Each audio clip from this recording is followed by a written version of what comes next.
ang mga kwento ng pag-ibig, kwento ng buhay at kwento ng pag-asa dito sa Barangay Love Stories. Love Stories. Mahirap pumasok sa isang relasyon na puro limitasyon ang nangingibabaw. Pwedeng pagsimulan nyo ng madalas na pag-aaway at hindi pagkakaunawaan. Ikaw, kabarangay, hanggang kailan ka dapat kakapit sa relasyon na walang kasiguraduhan?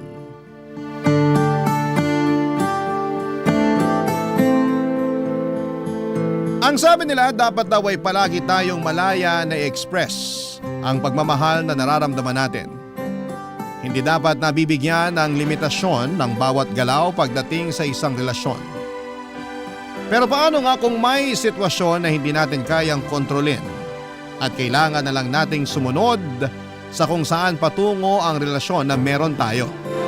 Hanggang kailan nga ba tayo dapat maniwala sa salitang pagmamahal? Dear Papa Dudut, itago niyo na lamang po ako sa pangalang Maylene, 32 years old at nagtatrabaho bilang internal auditor sa isang kumpanya dito sa Alabang. Matagal na akong avid listener ng Barangay LS 97.1 at etong programa ninyo talaga ang pinaka-paborito ko sa lahat. May mga kwento ng buhay kasi kayong ine-ere na minsan ay nakaka-relate ako. Tapos ay naiiyak pa ako sa madramang parte. Mababaw din kasi ang luha ko at gustong gusto ko rin ng mga payo na ibinibigay ninyo sa inyong mga letter sender. Kaya naman kayo rin talagang naisipan kong sulatan para kwentuhan at hinga ng payo tungkol sa problema ko sa buhay. Pangalawa ako sa 5 magkakapatid at maagang nag-asawa ang panganay na kapatid namin, kaya hindi niya natapos ang kolehiyo. Ako naman nang magsimula sa college hanggang sa makapagtapos ay walang ibang inisip kung hindi ang responsibilidad ko bilang breadwinner ng pamilya. Wala na kasi akong tatay at ang nanay ko naman ay nagtatrabaho sa isang factory ng soft drinks, kaya hindi rin ganong kalaki ang kinikita niya. Nang makapagtrabaho na nga ako ay masyado akong nag-focus sa career at responsibilidad ko. Mabuti na lamang at naging maayos ang lahat sa pamilya namin hanggang sa napagtapos ko na ang 2 ko pang kapatid. Tinutulungan na rin nila ako noon sa mga gastusin sa bahay pati na rin sa pag-aaral ng bunso naming kapatid. Nang ma-promote ako sa trabaho at kinailangan ng magtrabaho at ma-assign sa ibang lugar ay umupa ako ng apartment na malapit sa opisina namin, Papa Dudut.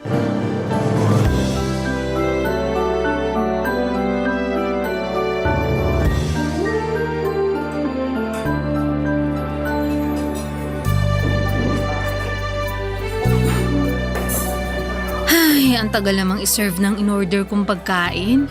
Nagugutom na ako. Sana pala sa ibang restaurant na lang ako nag-dine-in, hindi dito. Maylene? Noah? Nakakatuwa, nakita kita dito. Kumusta ka na? Ayos lang naman ako. Ikaw, kumusta ka na? Ayos lang din naman ako. Pwede bang makishare ng table sa'yo? O may hinihintay ka na kasama? Wala naman akong ibang kasama. Okay lang na mag-share tayo ng table. Salamat. Upo na ako ah. Grabe. Ang tagal na rin mula nung huli tayo nagkita. Oo nga eh. Pagka-graduate natin ng college, nawalan na rin ako ng balita sa'yo. Nagtrabaho din kasi ako abroad. 6 na buwan lang pagkatapos ng graduation natin. Ang bilis lang din kasi naasikaso ng mga papeles ko kaya nakaalis kaagad ako ng bansa. Talaga? Gano'ng katagal ka nagtrabaho sa abroad? Saglit lang din naman, mga 3 taon lang. Pagkatapos ng kontrata ko, hindi na ako nag-renew. Ang hirap din kasi magtrabaho sa ibang bansa eh. Hindi ko kinaya yung pagiging homesick ko nun.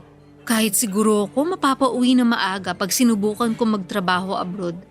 Ang hirap kaya na malayo sa pamilya na matagal. Buti sana ko nasa ibang probinsya dito sa Pilipinas eh. Kapag may emergency at kailangan mo silang puntahan, hindi ka masyado mahihirapan. Kaya nga hindi na talaga ako nag-renew ng kontrata ko. Pero maiba ako. Ang laki na talaga ng pinagbago mo ngayon ha. Mas lalo kang gumanda. Uy, hindi naman. Grabe ka ha. Ikaw naman, bolero ka pa rin hanggang ngayon. Alam mo naman na hindi ako bolero. Oo, alam ko. Pero ikaw din naman, ang laki na rin ng pinagbago mo. Hindi na ikaw yung patpati na Noah na kilala ko dati. Medyo na-addict din kasi ako sa pag-workout lalo na nung nagtatrabaho pa ako sa ibang bansa. Yun bali yung ginagawa ko kapag nai-stress ako o kaya na-homesick. Hanggang ngayon kahit dito na ako sa Pilipinas nagtatrabaho, hindi na nawala yung workout routine ko. Nice! Ang ganda talaga ng resulta sa katawan mo. Salamat. Malaki rin talaga yung naitulong ng workout sa akin lalo na nung mga panahon na nung kakahiwalay pa lang natin. Sorry, Noah. Hindi rin naman naging madali sa akin yung hiwalayan natin eh. Matagal naman nang nangyari yun, tsaka mas naiintindihan ko na lahat ngayon na hindi na tayo mga estudyante. Ay, teka, bakit nga pala mag-isa ka ngayon dito sa restaurant? May kasama talaga dapat ako kaya lang hindi niya ako sinipot. Boyfriend mo? Naku, hindi. Wala akong boyfriend. Kaibigan ko kasama sa opisina. Ikaw, may kasama ka ngayon? Wala rin akong kasama na darating ngayon. Okay. Mag-isa ka rin. Pero girlfriend meron? Wala akong girlfriend. Huwag kang mag-alala, single ako. Kaya walang mga away sa'yo kahit sino pang makakita sa ating dalawa dito sa resto. Papadudot ng makapagtapos ng pag-aaral ang dalawang kapatid ko at nakakatulong na sila sa mga gastusin sa bahay, doon na nagsimulang gumaan kahit paano ang buhay namin. Hindi na nga rin namin noon pinagtatrabaho sa factory si nanay kasi minsan na siyang inatake ng mild stroke sa trabaho. Mabuti na lamang at naisugod kaagad siya sa ospital at mabilis siyang nakarecover. Matapos nga po ang insidente ay nagkasundo kami. Nasa bahay na lamang siya. At nang magsimula na nga na gumaan ang buhay namin ay doon ko naisip na siguro'y oras na para sarili ko naman ang maging masaya. Si Noah nga pala ang first love ko. Pareho naming first time na pumasok noon sa isang relasyon. Magkaklase kami sa isang minor subject noong second year college hanggang sa maging magkaibigan kami. At naging magkaibigan. Kaya lang ay naghiwalay kami sa pagtungtong namin ng fourth year dahil sa stress ako sa pag-aaral at part-time job ko. Habang nag-aaral kasi sinasabay ko na ang mag-part-time na trabaho sa isang maliit na opisina sa amin bilang encoder. Pakiramdam ko noon ay hindi na ako nagiging fair sa relasyon namin dahil nawawala na ako ng time kay Noah. Kaya naman binitawan ko na siya. Wala talaga kaming naging maayos na closure dahil ayaw niyang tanggapin ang pakikipag-break ko sa kanya noon. Hanggang sa napagod na lamang din siya na habulin, suyuin at subukan na ayusin ang natapos naming relasyon noon. Pero sa muli naming pagkikita pagkatapos ng ilang taon ay nagsimula ang pagbalik ng closeness namin sa pamamagitan ng pagchat-chat at tawagan sa isa't isa. At sa kabila nga ng nalaman ko tungkol sa kanya ay hinayaan ko pa rin na muli siyang pumasok sa buhay ko.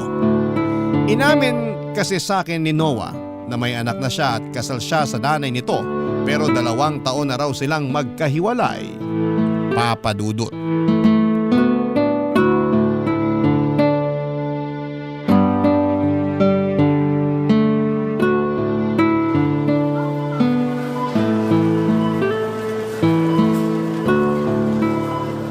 Uy, Maylene. Thank you sa pagsama mo sa akin na mag-grocery ngayon ha. Wala yun. Hindi rin naman ako busy kaya okay lang na samahan kita dito. Wala ba kayong lakad ngayon ng boylet mo? Ha? Sinong tinutukoy mo? Ito naman maang-maangan. Kunwari pa to. Isa lang naman yung boylet mo na lagi mong kinukwento sa akin. Yung first and last ex-boyfriend mo, girl. Si Noah. Siya nga, wala nang iba. So, bakit hindi nga kayo magkasama ngayon? Kasi di ba kapag weekend, lagi kayong may lakad? May ibang lakad siya ngayon. Kapag ganitong unang linggo ng buwan, busy talaga siya sa family niya. Oh, I see. Pero, boyfriend mo na ba siya? Naku, hindi pa no. Oh, hindi nga. Hindi pa pero malapit na? Hindi ko alam. Pa-demure ka pa dyan. Alam ko naman kung saan papunta yung ligawan na yan. Pero mukha naman siyang mabait sa picture at sa mga kwento mo. Ang tanong, Mahal mo na ba ulit? Ang showbiz ang tanong mo, ah! Ganun talaga. Kaibigan mo ako eh. Ay, teka. Di ba boylet mo yon? Ha? Nasaan? Ayun no. Nasa malapit sa cashier. Si Noah nga. Tara, lapitan natin. Noah! Oh, Maylin. Anong ginagawa mo rito? Sinamahan ko si Jello na mag-grocery dito. Ito nga pala, siya yung kaibigan at office mate na kinukwento ko sa'yo. Jello, si Noah nga pala.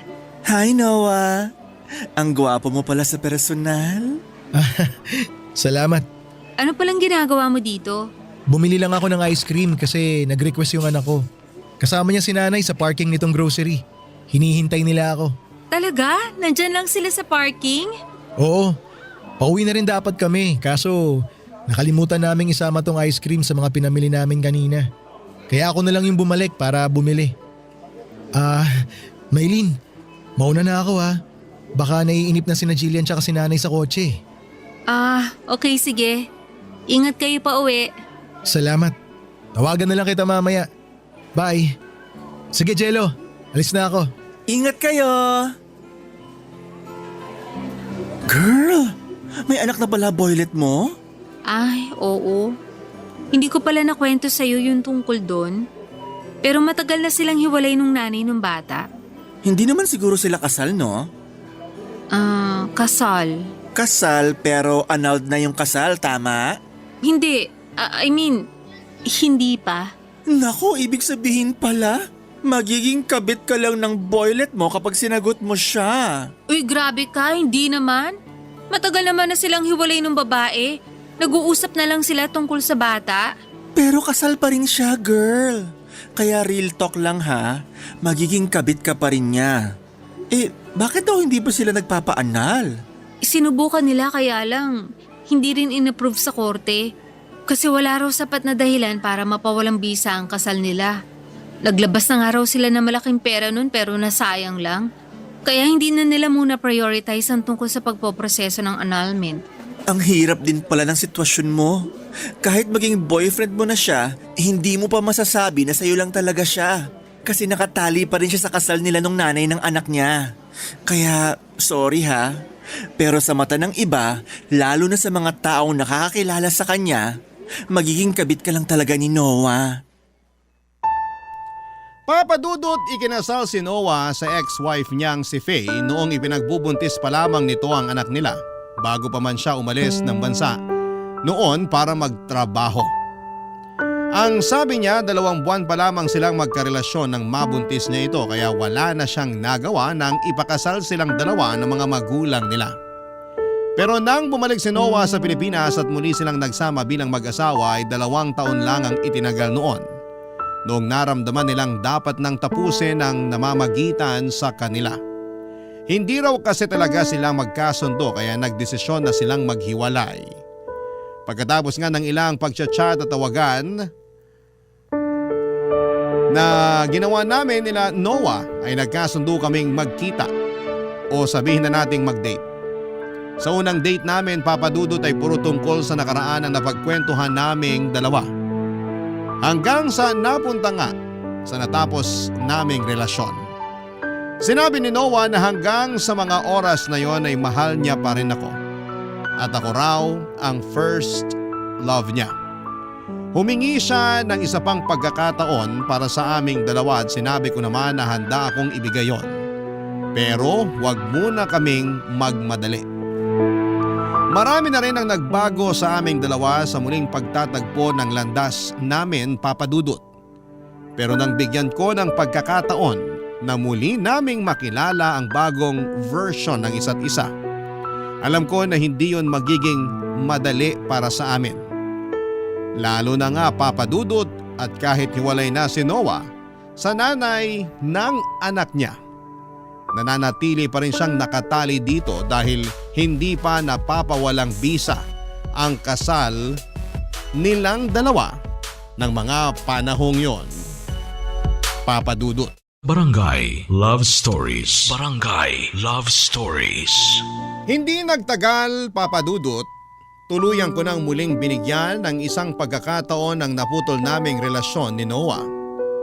Naging porsigido rin kasi siya sa panliligaw niya sa akin at nanumbalik din lahat ng kilig at pagmamahal na nararamdaman ko sa kanya noon.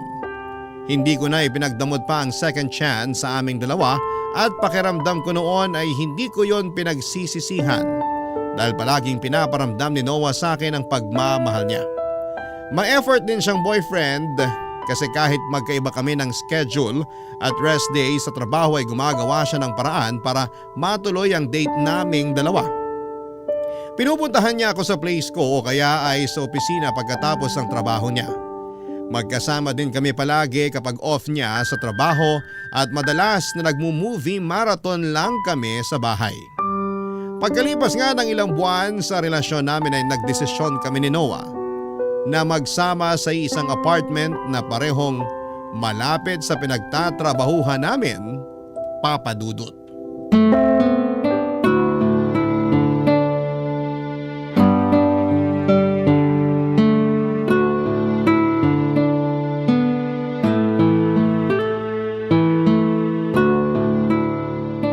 Ang konti lang pala ng dala mong gamit dito sa nilipatan yung bahay ni Noah. Hindi naman kalakihan tong titirhan namin, kaya hindi na ako masyado nagdala ng maraming gamit. Uy, malaki na ang bahay na to para sa 2 tao, no? May second floor at terrace pa. Tapos ang luwag pa ng garahe sa labas. Ang swerte nga namin eh, kasi ang mura lang ng upa rito. Balik kakilala ni Noah yung may-ari nito na nakatira na ngayon sa ibang bansa. Kaya sa rawalan tumira at pamahayan pa ng mga kung ano-ano, pinaupan na lang sa amin para maalagaan na rin. Ang swerte nyo nga. Sakto na to sa inyo kahit magkaanak pa kayo ng 5. Anong anak ang pinagsasasabi mo? 5 pa talaga ah? Girl, magsasama na kayo sa iisang bahay na parang mag-asawa ng boyfriend mo. Kaya hindi imposible na mangyari yun. Pero wala pa naman yun sa plano namin eh. Ni hindi nga namin yung pinag-uusapan. Matanong ko lang, gumagamit ba kayo ng proteksyon kapag, alam mo na? Madalas oo, pero may mga oras na hindi. Kita mo na? Kaya posible pa rin na makabuo kayo, lalo na ngayon na magsasama na kayong dalawa. Kung mangyari man yun, wala naman ako nakikitang masama. Sabi mo nga, magsasama na kami na para mag-asawa. Magsasama na kayo na parang mag-asawa kahit alam natin na may asawa pa rin siyang iba. Jello, mapupunta na naman ba sa topic na yun yung usapan? Sabi ko naman sa'yo matagal na silang hiwalay ni Faye. Hindi lang talaga nila priority na i-process ang annulment sa ngayon. Hindi sa ayaw nilang mapawalang bisa yung kasal nila. Ayaw lang muna nila maglabas ng malaking pera. Sorry na open ko pa ulit yung tungkol doon. Sa totoo lang kasi, ako yung medyo nahihirapan sa sitwasyon mo kaya ayun, di ko mapigilan sarili ko na magsalita tungkol doon. Maiba ako, kumusta ba kayo ng anak ni Noah? Hindi ko pa nakikilala o nakikita ng personal yung anak niya, pati yung nanay niya. Ano? Talaga ba? Oo. Girl, halos 1 taon na kayo ng boyfriend mo at eto na nga, magsasama na kayo pero hindi ka pa niya na ipapakilala sa pamilya niya? Ay, oo nga. Paulit-ulit. Sorry naman, nagulat lang talaga ako. Akala ko may meet and greet with the fam nang naganap. Hindi naman na kasi kayo mga bata para hindi ka pa niya ipakilala sa pamilya niya. Wala pa nga nangyayari na ganun kasi ang sabi niya, ayaw pa raw ni Faye na may makilalang ibang babae ang anak nila. Ayaw niya kasi umaasa pa siya magkakabalikan pa sila ni Noah? Hindi naman sa ganun. Siguro kasi ayaw niya lang mabigla yung bata. Kung si Noah lang ang masusunod, matagal na raw niya akong gustong ipakilala sa anak niya. Pero syempre, bilang respeto sa nanay ng bata, nagkasundo sila na wag na lang muna. Bakit naman kahit sa nanay ni Noah hindi ka pa maipakilala? Conservative at religious kasi yung nanay niya. Tsaka hanggang ngayon, umaasa pa rin na magkakabalikan pa sina Noah at ex-wife niya. Naniniwala daw siya na ang 2 taong pinagbuklod ng simbahan hindi kailanman dapat na paghiwalayan ng sinumang tao o anumang dahilan.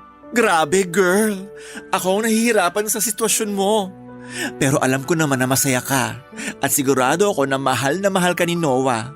Kaya susuportahan ko pa rin mga desisyon na ginagawa mo para sa ikagaganda ng relasyon nyo.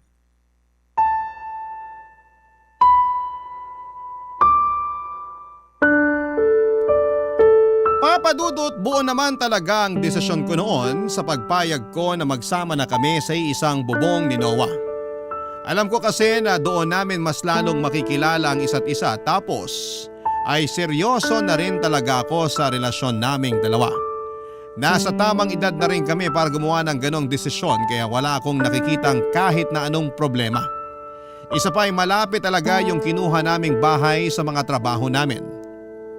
Noong umpisa ay nanibago ako noong magsama kami ni Noah. Ang laki din ng adjustment sa part ko kasi kahit paano, nagbibigay pa rin ako ng panggastos kina nanay noon. Si Noah din ay regular na nagbibigay ng sustento sa dati niyang asawa para sa anak nila. Umuwi din siya sa bahay ng nanay niya tuwing unang linggo ng buwan at isang linggo siyang nananatili doon kasama ang anak niya. Pero hindi naman kasama ang dati niyang asawa doon dahil may sarili na itong bahay sa natitirang 3 linggo sa isang buwan. Yon ang oras na sa akin siya at ako lang ang kasama ni Noah. Ganon ang naging setup namin, Papa Dudut.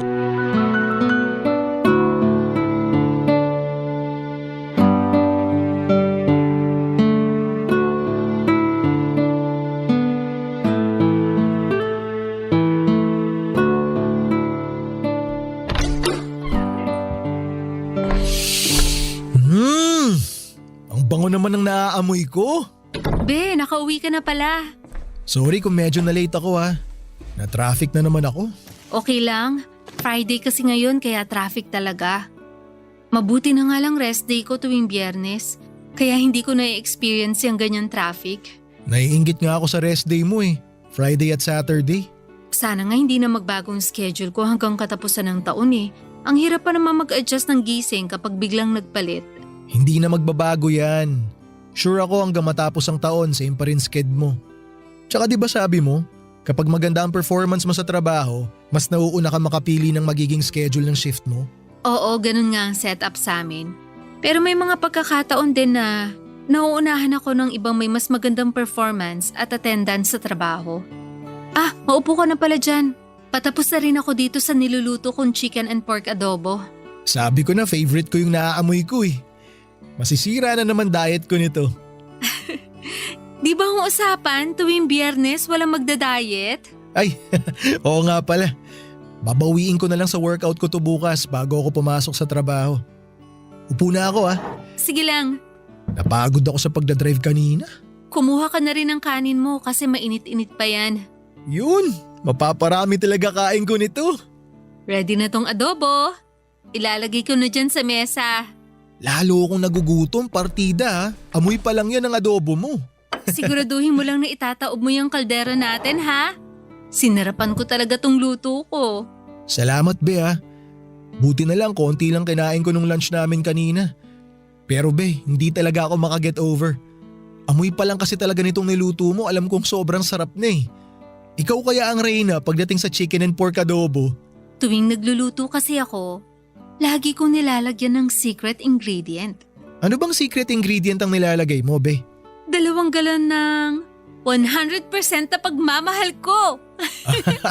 Kaya naman pala sobrang sarap talaga eh. Tamang-tama yung timpla tapos yung karne napakalambot. Sigurado ako kapag natikman to ng anak ko, magugustuhan niya rin to. Pareho kami ng paboritong ulam nun eh. Ang dami palang namana sa iyo ng anak mo, no? Oo be, bukod sa kamukha ko siya, marami rin kaming pagkakatulad pagdating sa ugali. Mukhang magkakasundo rin kaming dalawa. Halos pareho lang din tayo ng ugali eh. Kailan mo pala ako balak ipakilala sa kanya? Darating din tayo dyan. Hinihintay ko lang na pumayag si Faye na makilala ka nung bata. Huwag kang mag-alala, medyo nakukwento naman na kita sa kanya eh. Talaga? Oo, Ano namang kinukwento mo sa anak mo tungkol sa akin? nakwento ko sa anak ko may special na babae sa buhay ko na laging nagpapasaya sa akin bukod sa kanya. Excited na nga rin siya na makilala ka eh. Ang sabi ko sa kanya, sa susunod magkikita rin kayo. Kaya huwag kang mag-alala be. Darating din yung oras na maipapakilala na kita sa anak ko.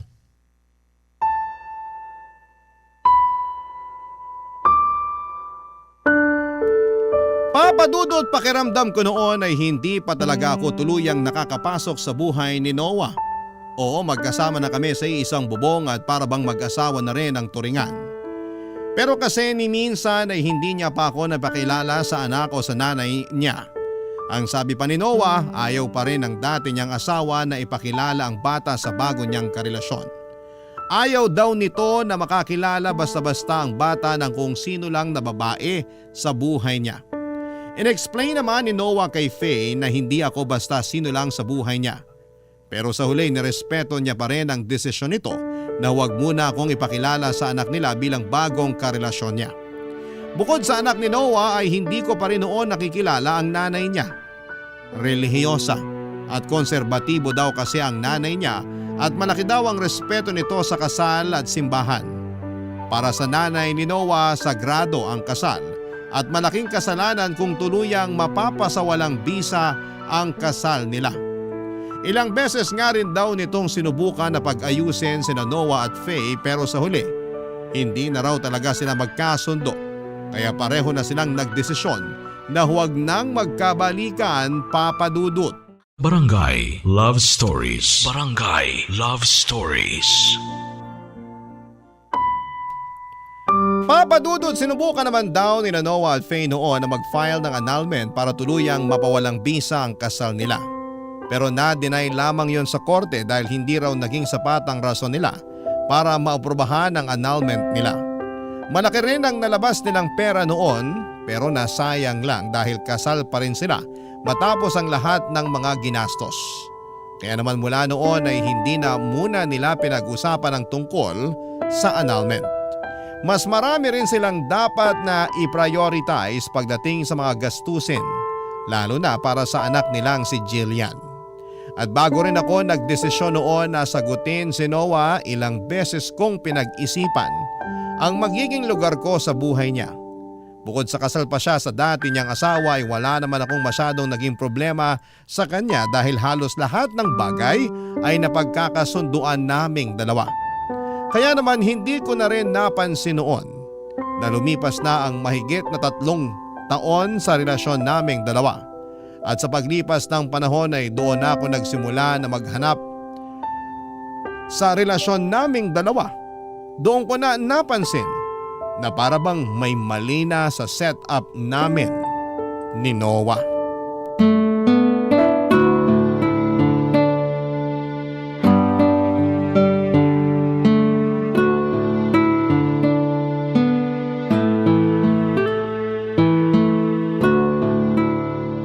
Oh girl, tapos ng shift mo ah. Bakit nandito ka pa sa office? Hinihintay ko yung tawag ni Noah eh. Mag-grocery kasi kami dapat ngayon bago umuwi ng bahay. Unang linggo nga pala ngayon ng buwan, kaya nakaschedule siya ron sa anak niya. Oo, pero dahil Sunday na ngayon, ihahatid niya na lang dun sa bahay ni Faye yung bata bago niya ako puntahan dito sa opisina. Nung Monday pa sila magkasama ng anak niya dun sa bahay ng nanay niya. Upo na nga muna ako dito sa tabi mo. Sabay na ako sa'yo paglabas mamaya pagdating ni Noah. Tumatawag si Noah. Sagutin ko lang saglit to ah. Sige lang girl. Hello, Be? Nasaan ka na? Be, sorry. Ngayon lang ako nakatawag. Papunta na ako dyan. Papunta ka pa lang? Oo, kasi kakahatid ko lang kay Jillian sa bahay ni Faye. Di ba kanina ka pa nag-chat sa akin na on the way na kayo ni Jillian sa bahay niya? Oo. Ibig sabihin ba, nagtagal ka pa sa bahay niya kanina? Hindi be, hindi ako nagtagal. Saglit lang kami ni Jillian doon. Bago kasi kami makarating sa bahay ni Faye, may nadaanan kaming bagong bukas na coffee shop. Gusto ni Jillian na dumaan muna kami ron. Nag-take out lang kami kasi nga may lakad pa tayong dalawa. Umorder kayo ng pagkain para may pasalubong ka sa ex-wife mo. Pasalubong ni Jillian yun sa mami niya. Kaya wag ka na mag-isip ng kung ano-ano dyan. O sige na, basta papunta na ako. Hintayin mo na lang ako. Ano pa bang magagawa ko? Mag-ingat ka sa pagdadrive. Bye. Bye.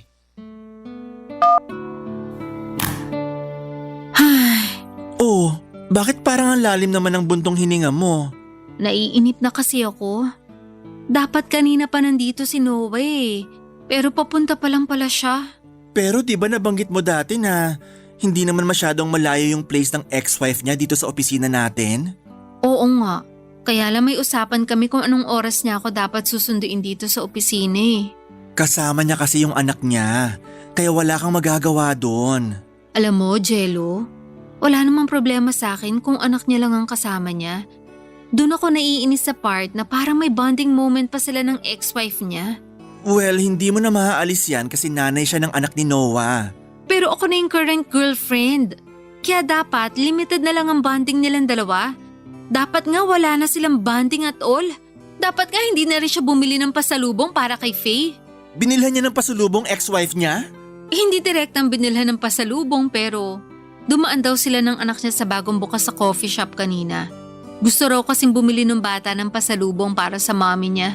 Oh, yung bata naman pala may gustong bumili ng pasalubong para sa mami niya. Anong problema doon? Kaninong pera ba yung gagamitin na pambili ng pasalubong? Malamang kay Noah, di ba? So anong iisipin ni Faye?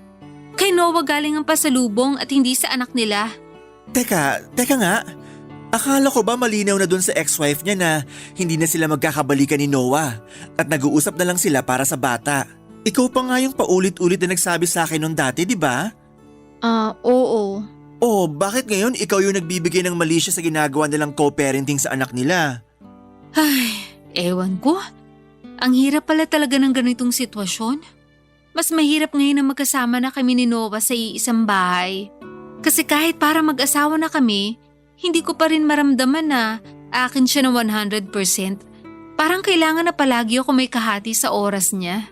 Ganon talaga. Kasi may responsibilidad na siya sa ibang babae bago pa man maging kayo ulit. Sinabi ko naman sa'yo nung umpisa pa lang na mahirap yan. Pero dahil nga mahal mo si Noah, handa kang magtiis para sa kanya.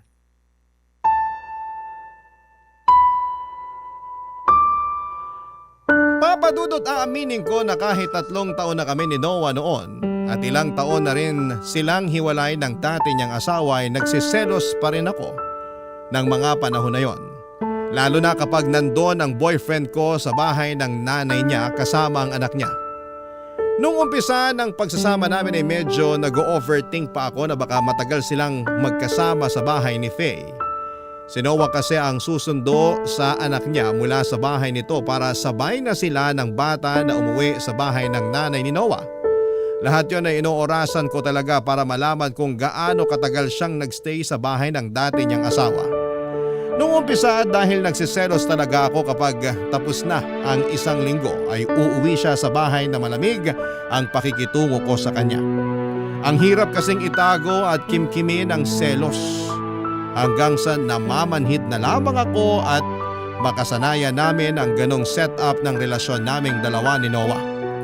Kagaya nga ng sinabi ni Jello, ginusto ko rin naman ang ganong sitwasyon at tinanggap ko kung anumang responsibilidad meron si Noah, Papa Dudut.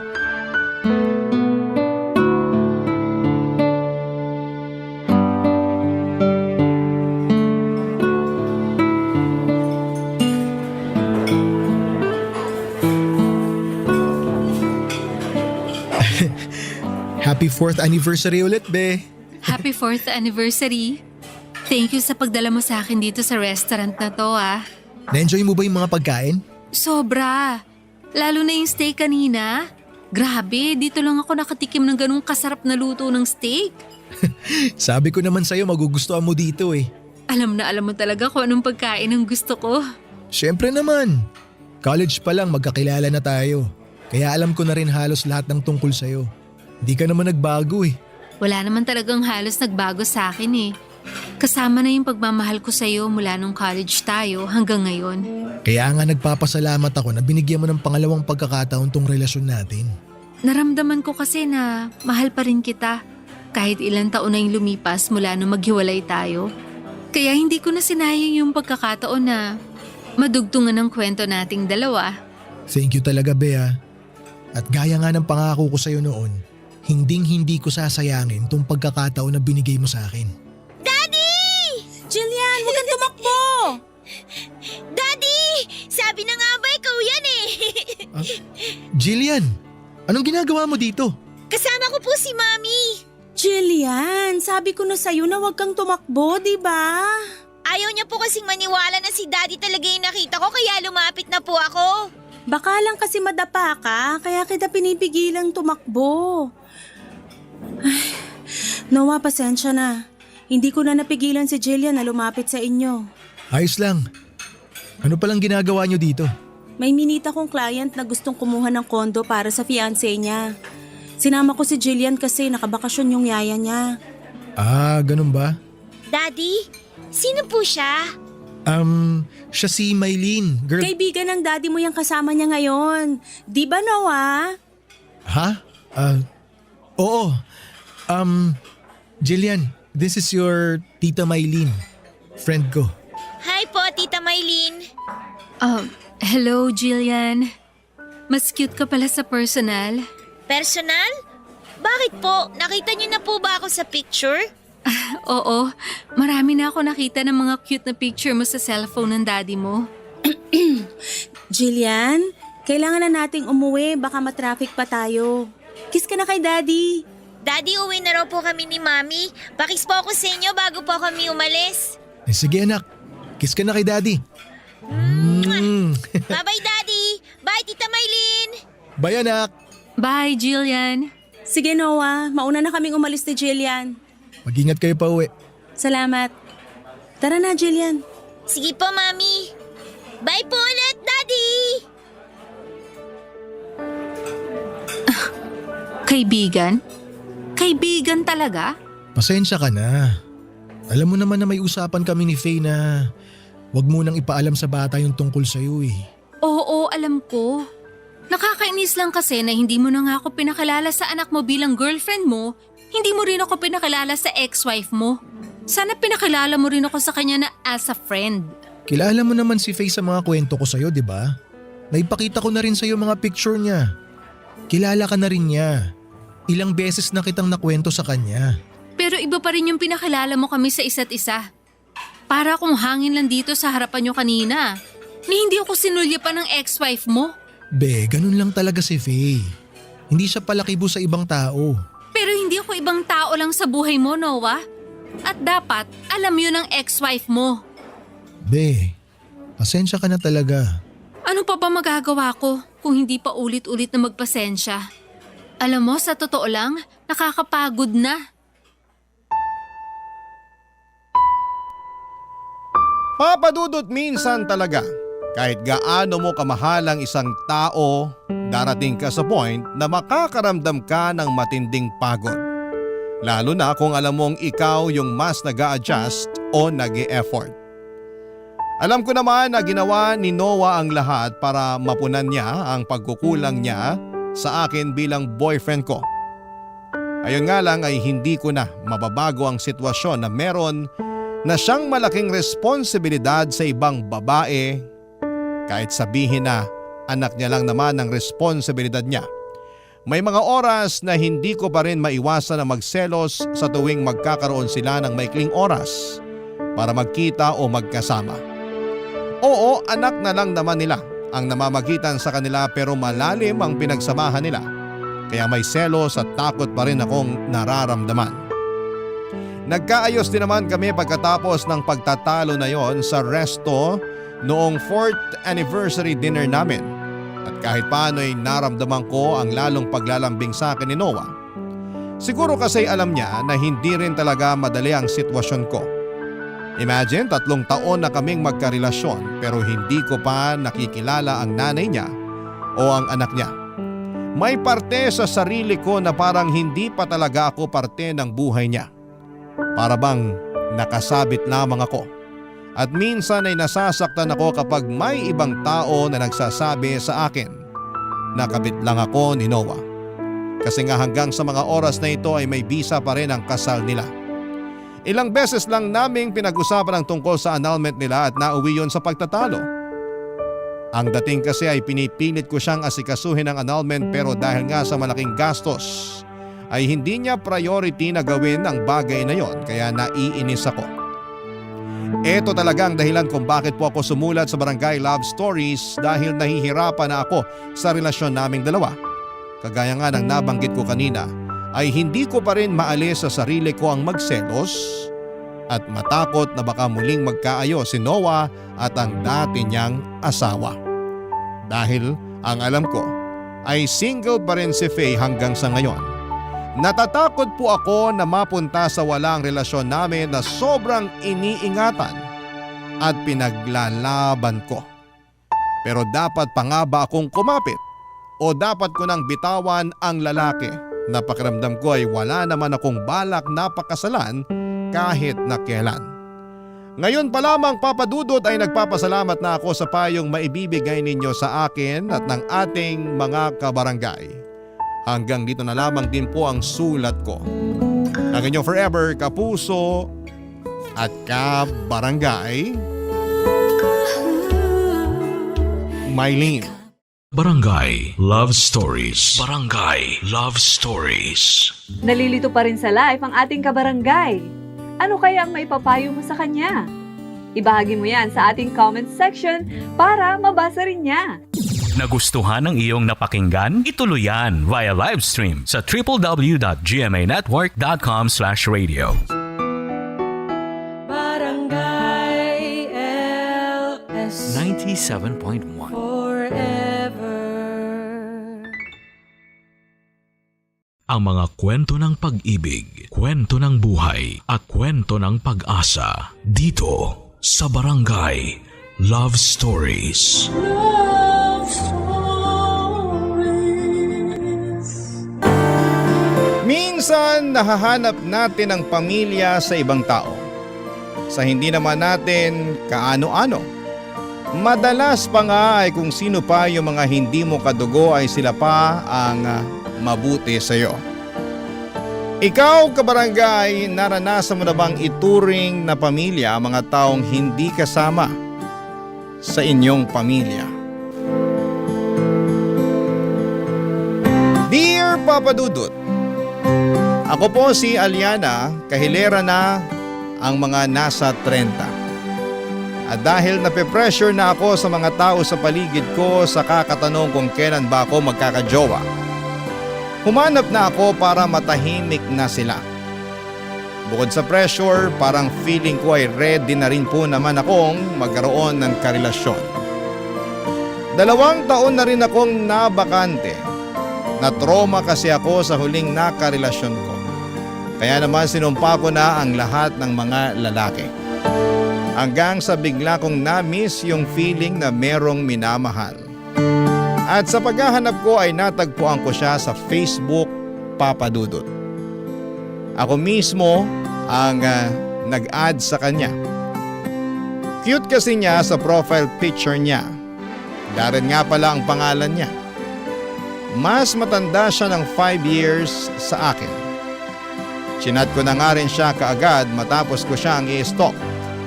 Malinis ang record niya, single at mukhang galing sa maayos na pamilya. Laban na yan, Papa Dudut.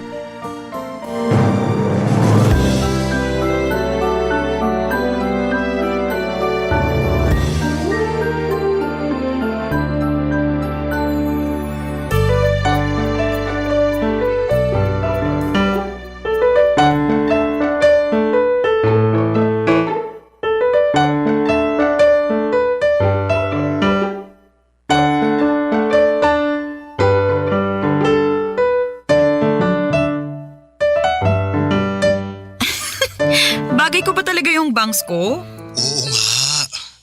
Ang cute mo kaya. Mukha kang Japanese. Ano ba?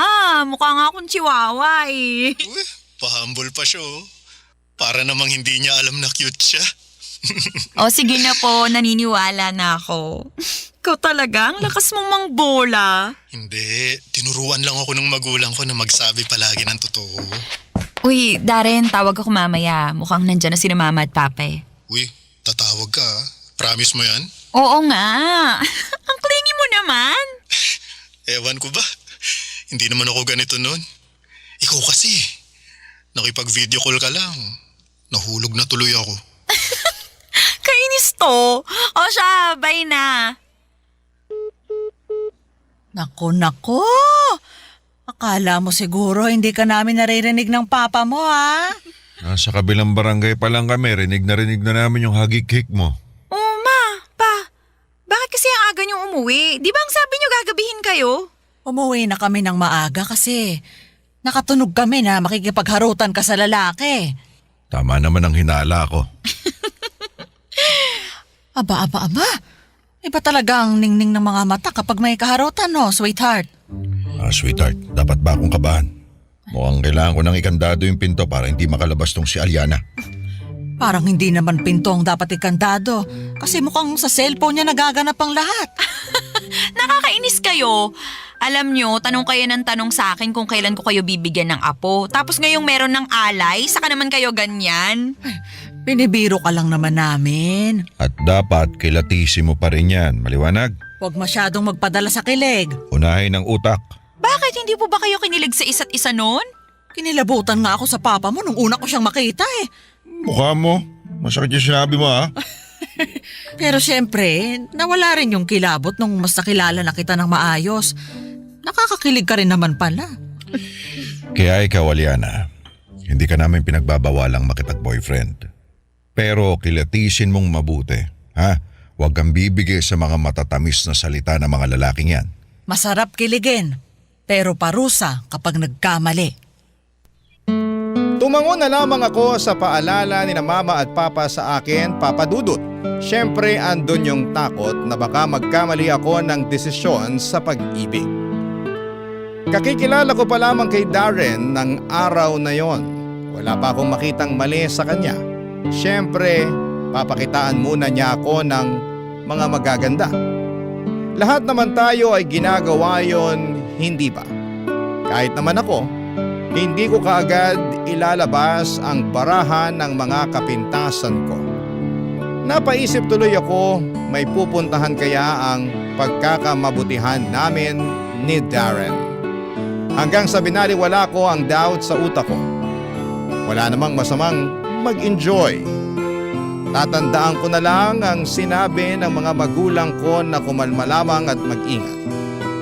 Hindi naman ako nagmamadali pero sa pagdaan ng ikalawang araw na pag-uusap namin ni Darren, parang mas lumalim ang lahat. Lalo't personal na ang mga usapan at malapit na yon sa aming mga puso, Papa Dudut.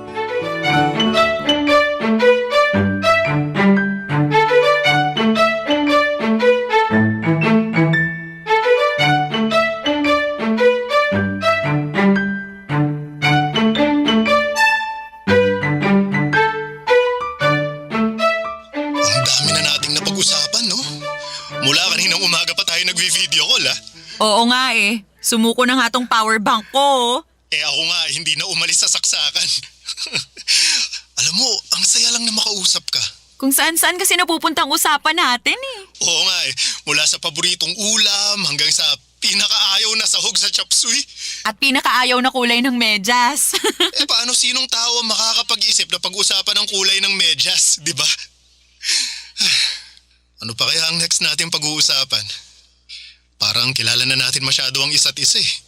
Samantalang, second day pa lang natin to na magkakilala. Marami pa tayong kailangang malaman sa isa't isa, no? O sige, ano bang masasuggest mo na topic? May naisip ako pero baka umatras ka eh. Baka i-block mo na ako pagkatapos. Hindi yan. Ano ba?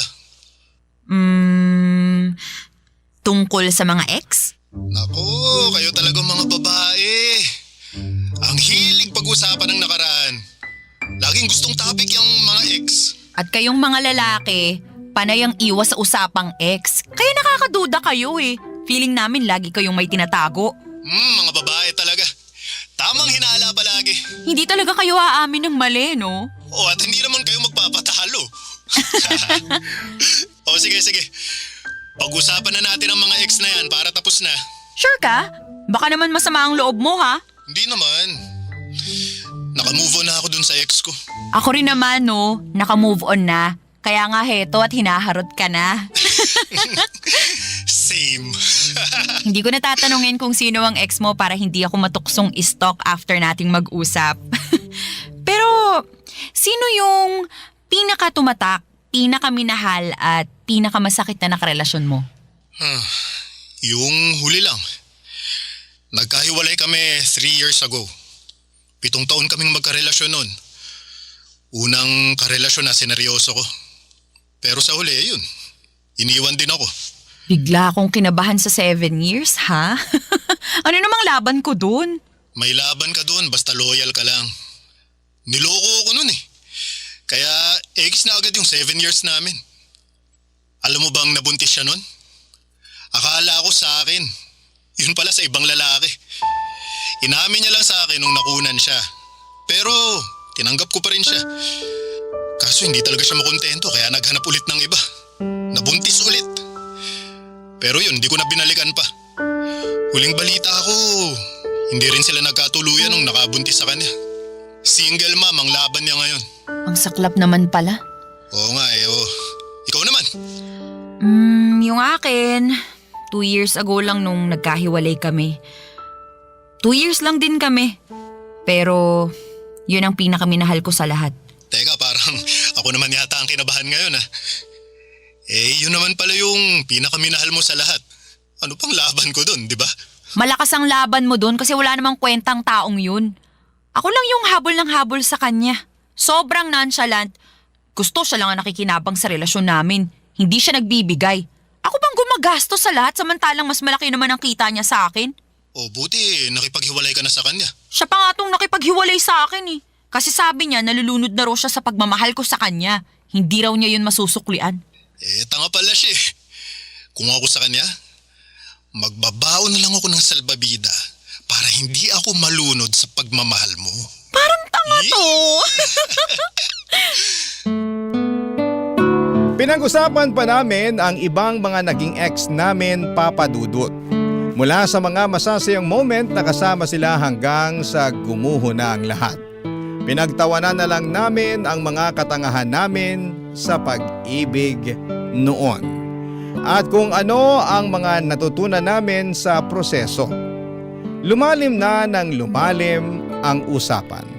Mas nakilala namin ang isa't isa mula noong inopen namin ang topic sa mga nakarelasyon namin. Naniniwala kasi ako na kung sino ang pinili mong karelasyon ay siyang direktang refleksyon mo at mga dapat ayusin sa sarili mo. Kaya noong napag-usapan namin yun ni Darren ay mas nakilala namin kung sino ang isa't isa. Parang yon ang pundasyon namin. Dahil doon ay mas lalo kong nagustuhan si Darren, Papa Dudut. Malibang sabihin na sa ikalawang araw pa lamang na nakakapag-usap kami ay nai-in-love na ako sa kanya ng paunti-unti. Barangay Love Stories. Barangay Love Stories. Nag-leave ako sa trabaho ng 5 araw, Papa Dudut. Parang tinamad ako biglang magtrabaho dahil na-enjoy mag-relax habang kausap si Darren. First time na nangyari yon sa akin. Kasi priority ko talaga ang career ko sa lahat ng bagay. Kilala ko bilang girl boss pero nakakatunaw kasi ang presensya ni Darren, Papa Dudut. Safe na ngang masasabi na in love na ako kay Darren. Alam kong maraming magtataas ng kilay sa inyo sa sinabi ko pero huwag na tayong maglokohan pa. May ganitong moment din naman kayo, hindi ba? Mas lalo nga akong naging sigurado kay Darren nang sumali na sa video call ang magulang ko para makilala na siya, Papa Dudut.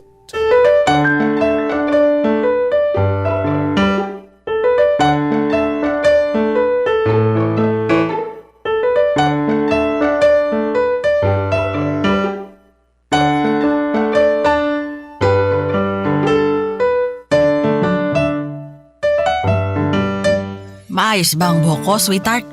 Malangis pero style yan. Ay, mainis ka. Hindi ka nga oily pero palot ka naman. Pekon ka pa rin ha? Maayos ka kasi. Makakaharap na natin ng future boyfriend itong si Aliana. Kailangan presentable tayo. Oh, presentable naman ako ah. Oh, nakapolo pa nga ako. Nakapolo ka pero naka-boxer short ka naman. Magpantalon ka nga ron. Huwag mo nang alalahanin yung pang-ibaba ko. ngumiti na lang tayo kapag kaharap na natin sa video ko landarin na yan. Huwag kayong OA sa mga comment ha, Mama, Papa. Baka mamaya ipahiya niyo ako. Ang papa mo ang pagsabihan mo. Ako chill lang ako rito eh. Chill ka dyan, ano ka, Yelo? Ito na siya, tumatawag na. Hello, Aliana. Hi, Darren. Kasama ko na pala sina Mama at Papa. Ready na silang makilala ka. Kinakabahan ako. Oh, Huwag ka nang mahiya sa amin, Darren, ha? Kami lang to. Ako nga palang mama ni Aliana. ako naman best friend ni Aliana. Ako, ang bata naman po pala ng best friend ni Aliana. At ang nanay niya, alam ko na kung saan nagmana ng ganda si Aliana. Bolero? Hindi mo na kailangan magsinungaling, Darren. Kami lang to. Ay, naku, wala ka talagang kahit katiting na pampakilig niyan sa katawan mo, no? Nagsasabi lang naman ako ng totoo. Ma, Pa, behave lang kayo. Hayaan mo na, Aliana. Nakakatuwa nga ang mga magulang mo eh. Parang ang sarap nilang kasama. Tumatago sa screen ko yung pagmamahalan nila. Ay naku, paano na lang kapag nakasama mo pa sila sa personal? Naku, baka atakihin na ako sa kilig nun. Sweetheart, bakit hindi mo man lang binola ng ganito yung magulang ko nung naliligaw ka sa akin, ha? Mabuti pa tong si Darren eh, marunong. Hindi naman nadadaan sa bola yung mga magulang mo. Lalo na yung nanay mo. Nasa labas pa lang ako ng bahay nyo, bumubuga na agad ang apoy. Nakakatawa po kayong panoorin. Sana mamit ko na kayo sa personal. Kulang tong video ko lang. Eh di, dalaw ka sa amin. Tama si Aliana. Pumunta ka rito sa bahay at ipagluluto kita ng kare-kareng kapampangan. Gusto ko po yan. Sige po, dadalaw ako sa inyo. Naku, hindi na ako makapaghintay. Ang saya ko na nakitang nagkakausap na sina Darren at ang mga magulang ko. Komportable na sila sa isa't isa na akala mo ay matagal na silang magkakilala. Mas dumaldal pa nga si Darren.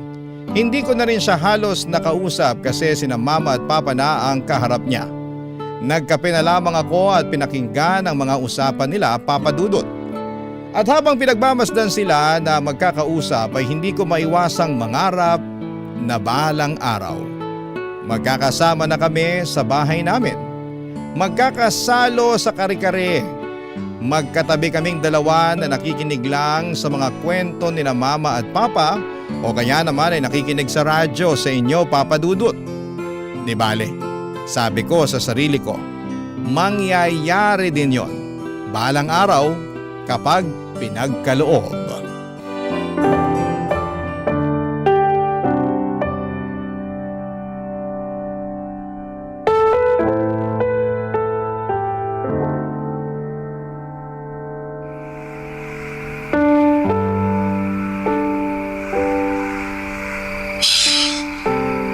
Pasensya ka na kung hindi ko nasagot yung tawag mo kanina. Akala ko, ginuhost mo na ako eh. Ay, pwede ba naman yun? Malay ko ba? Ano ba kasing nangyari sa'yo?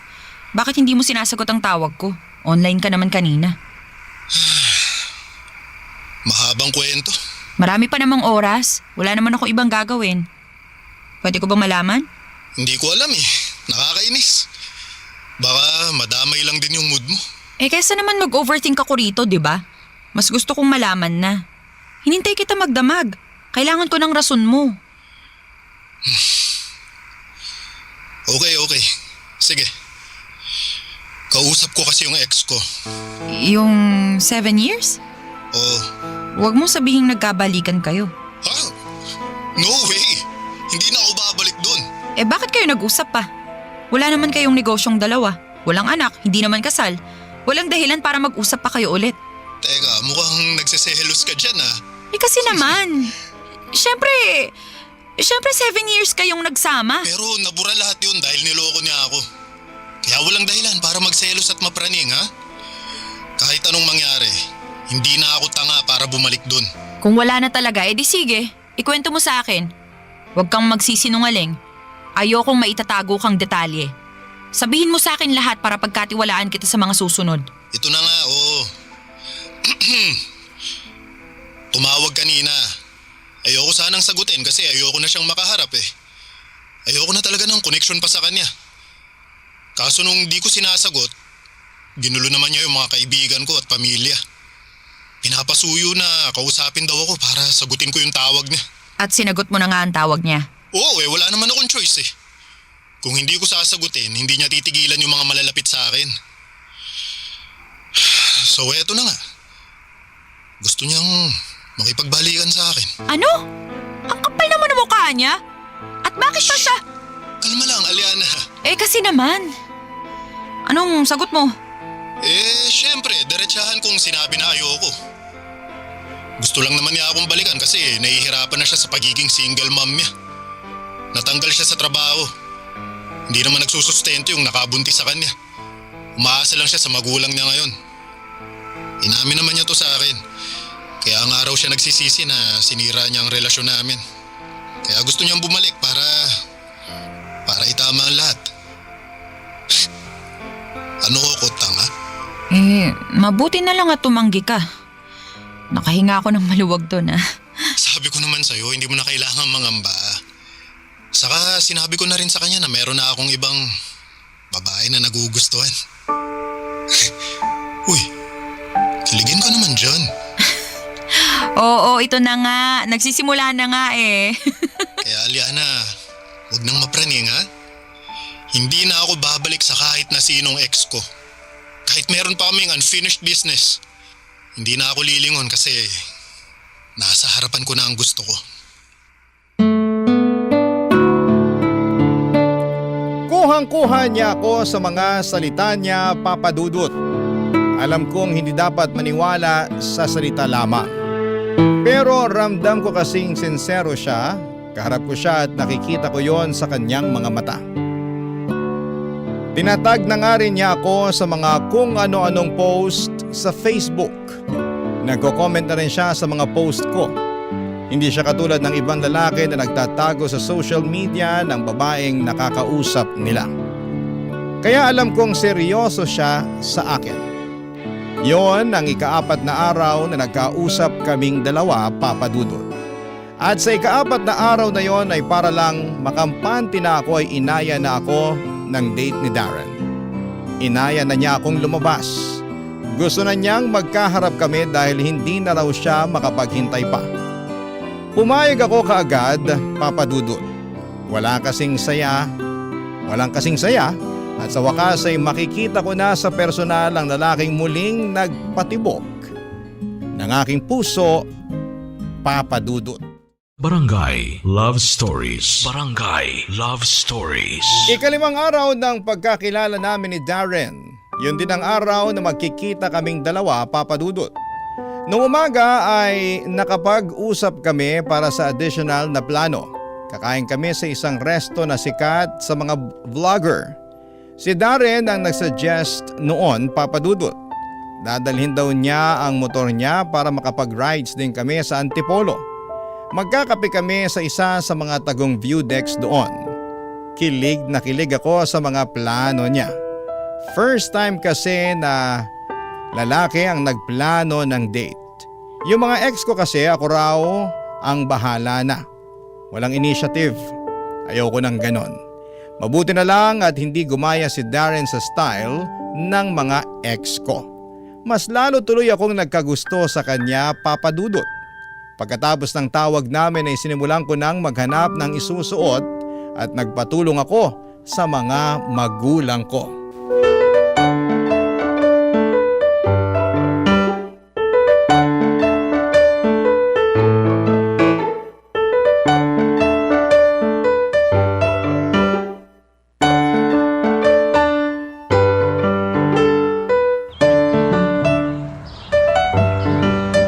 Aliana, hindi bagay sa'yo magsuot ng gray.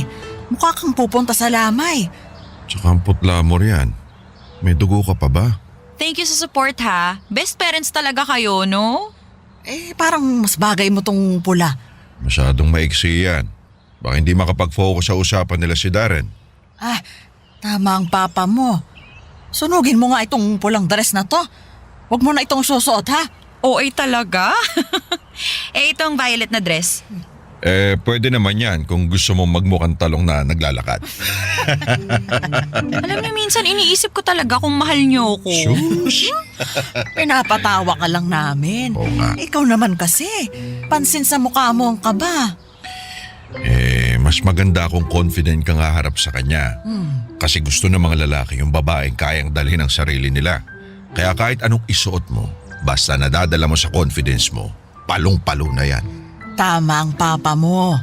Kahit sako pa ng harina ang suot mo basta pang Miss Universe ang confidence mo, mai-inlove pa rin sa'yo si Darren.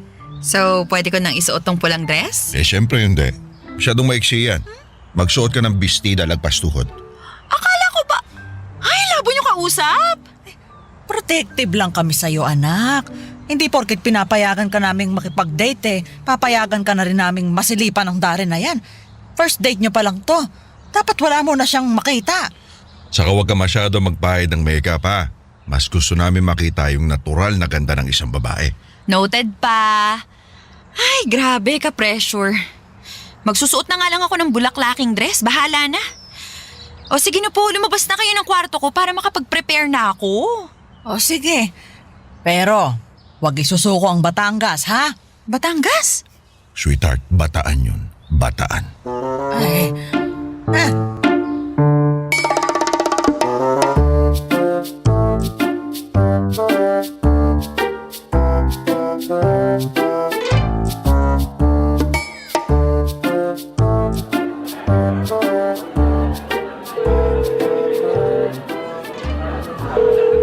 Dari, nasan ka na ba? Bakit ba hindi mo sinasagot ang tawag ko? Online ka naman.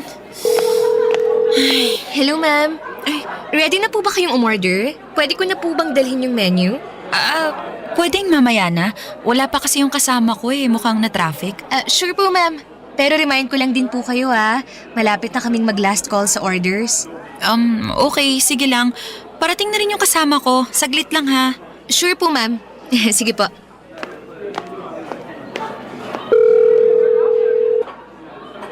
Ano ba, Darin? Bakit naman ganito? Bakit ayaw mong sumagot? Machat na nga lang siya. Darin, nasan ka na? Malapit ng mag-last call. Dito sa resto.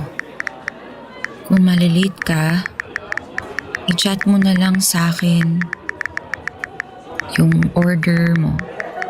Isisend ko sa'yo yung picture ng menu. Miss? Miss? Ready to order na po, ma'am? Kukunin ko lang yung menu sana. Isisend ko sa kasama ko para makapili na siya. Thank you. Sure, ma'am. Wait lang po. Sinend ko kay Darren ang menu ng restaurant pero kahit online siya ay hindi niya sinin. Hindi siya nag-reply.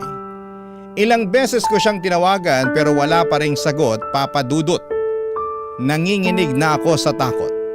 Mahigit 4 na oras na akong andon at panay na ang tingin ng mga waiter at waitress sa akin. Nahihiya lang silang paalisin ako at pakiramdam ko ay alam na rin nila na inindyan ako ng kadate ko.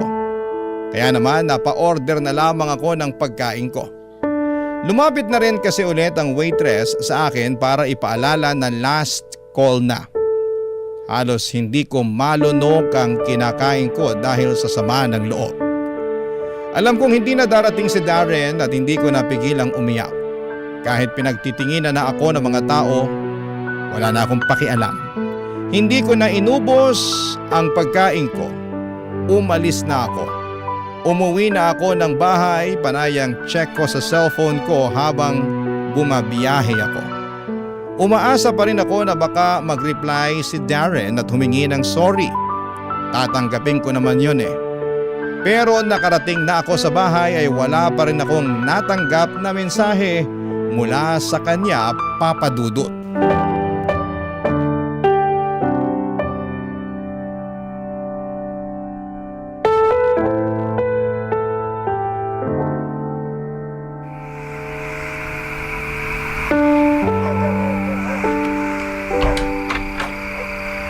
Ma, Ay, kala namin nakipagtahanan ka na eh. Kumusta ang date mo? Anak, halika. Balita mo kami. Ma. Pa. Oh, bakit malungkot ka? May masama bang nangyari? Anong ginawa niya sa'yo, ha? Saan babae niya para maitumba ko na? Hindi niya ako sinipot sa date namin. Nakakahiya. Pinagtitinginan at pinagbubulungan ako ng mga waiter at waitress kanina. Sinubukan mo bang tawagan? Baka may nangyaring hindi maganda kaya hindi siya nakasipot. Tinatawagan ko siya pero hindi niya sinasagot. Online naman siya pero kahit reply sa chat ko wala. Lang yung Darren na yan. Kaya napapasama pangalan namin mga lalaki. Ngayon ba? Baka nag-reply na. Wala pa rin po. Kanina pa nga ako dyan sa labas ng pintuan natin kakahintay sa reply niya pero wala. Anak, huwag mo nang kakausapin yan, ha? Walang kwentang lalaki yon. Makita ko lang yan, ihahampas ko yung TV sa kanya. Makikihampas na rin ako. Buisit siya, ha? Pinaghandaan mo tong date ninyo. Abay, nagpa-facial at nagpa-nail extension ka pa. Tapos hindi siya sisipot? Ala, lugi sa investment. Ang sakit po ng ginawa niya. Ganun talaga sa pag-ibig, anak. Walang ibang choice kundi sumugal. Pagtalo, di iiyak. Pero hindi susuko. Balang araw, makikilala mo rin yung taong hindi ka ipapatalo. Ayoko na po magmahal ulit. Ayoko na. Anak, ngayon mo lang sinasabi yan kasi bago pa lang.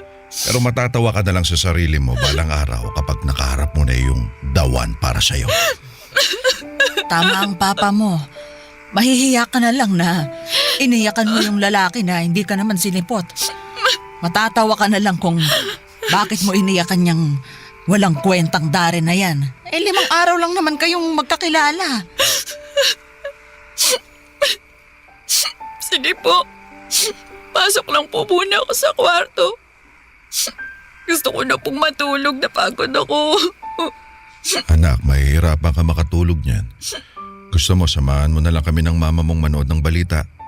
Mas nakakayak pa tong mga balita sa bansa natin kaysa dyan sa panggugo sa'yo ni Darren eh. Ikaw naman, sweetheart. Oh. Huwag mo nang asarin to si Aliana. Broken na nga eh. Ayoko lang kasing nakikita ang prinsesa ko na umiiyak sa maling lalaki. Di bali na. Basta pangako ko sa'yo, kapag nakita ko ang Darren na yan, magiging laman siya ng balita sa TV natin. Kahit papaano ay gumaan ang pakiramdam ko sa mga sinabi ng magulang ko. Sinamahan ko sila saglit para mailayo man lang ang isipan ko sa lungkot. Pero hindi yon umepekto. Pumasok na ako sa kwarto at sa huling pagkakataon ay sinilip ko ang inbox ko para i-check kung nag-message na nga ba si Darren. Pero wala. Nakita ko rin na in-unfriend na niya ako. Doon ko na-realize na tapos na ang 5 araw na naging masaya ako sa piling niya.